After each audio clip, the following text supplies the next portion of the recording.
Hello, everybody. I'm gonna do a quick review of Coming to America. I just finished watching it. Um, I laughed through the whole movie. I don't think it was bad as everybody said. Some people didn't. I think it was divided in reviews. Some people didn't like it at all. Some people did like it. I guess they thought it was okay. I thought it was pretty funny. I don't think it holds the same magic as the first one. The first one was hilarious and a classic. One of Eddie Murphy's best comedies, I think. Up there with Beverly Hills Cop, the first two, 48 Hours, and all movies like that. But this movie was really it wasn't bad as everybody said it was. It wasn't a horrible sequel. Had a couple of it was packed with cameos. There's some surprise cameos in this also from other like singers, actors, and some from the previous movie. You'll see once you watch it. They also get into how he met Leslie Jones's character, which Leslie Jones, I find her funny anyway. She was funny in this movie as usual. Funny on SNL and Ghostbusters. I know a lot of people hated Ghostbusters. I thought she was funny on there too, though. They get back to how he met her and from the first movie. And there's some parts on there. They do a de-aging scene. They did the best they could. The de-aging CGI, it's okay. You can tell some parts you can tell was kind of iffy looking, but other than that, they don't mess the movie up for me. But it was a funny movie. Like I said before, it doesn't hold the magic of the first movie. It's kind of like the first one a little bit because on this movie he finds a son that he didn't know he had by Leslie Jones from the very first movie. He goes there to find him so he can be the rightful king of the throne.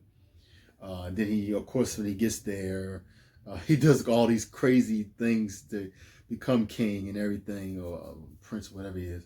I think it's king. I'm sorry, king. And he finds love there, like what Eddie Murphy did in the first movie. He found love with his wife in New York City. So it's kind of like a rehash a little bit from the first movie. Got some of the line. There was one line that Arsenio Hall had made was from the first movie.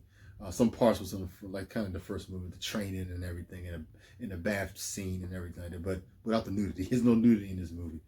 I like the first movie. The first movie had a little bit at the beginning of the movie, but this is a P-13 movie. Like I said before, I laughed through the whole movie. I don't think it was horrible. A lot of people said. I know some people said they didn't like it at all. I don't know the score of Rotten Tomatoes. I really don't go by Rotten Tomatoes anyway. But I found it funny. What would I give it? I give it like a six out of 10. 6 out of 10, just to make because it made me laugh, and everybody was funny in it as usual. Eddie Murphy and Arsenio was great again as usual. James Earl Jones, he not really in it throughout the whole movie. He's a little short part in there. Even John Amos. John Amos is not really in it that much, like he did in the first movie. They brought back his restaurant too. He's kind of like the copycat McDonald's. They brought him back.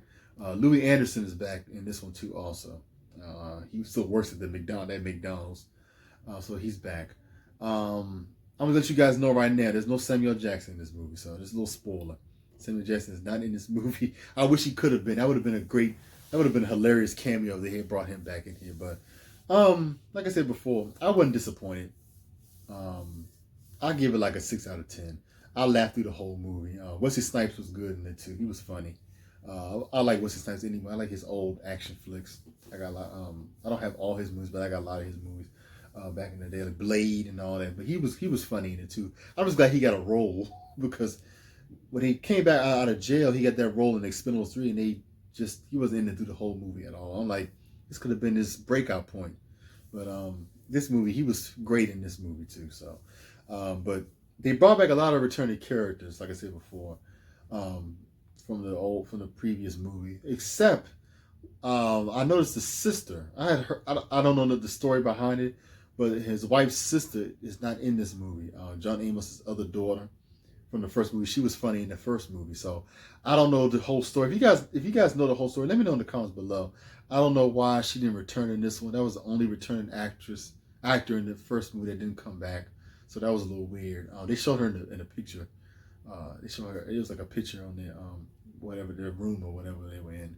It's a picture of her on there, so I don't know why she didn't come back in this movie, but No, they know it. No even reference of her either. So I don't know what that's all about. But like I said before, it does not hold the magic in the first movie.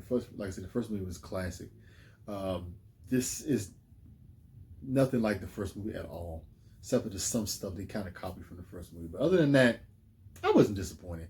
If you've seen the first movie, check it out. Check it out. Let me know what you guys think, though. Some might be disappointed, some might not be, but I laughed. So, hope you guys enjoyed this review. It's a little quick review, guys. Hope you enjoyed it. Hit that thumbs up if you enjoyed the review. Enjoyed this movie, let me know. Hit the notification bell whenever I post new videos. You should be able to see it. Hit that subscribe button, share and like.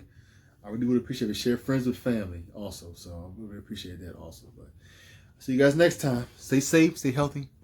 Bye-bye.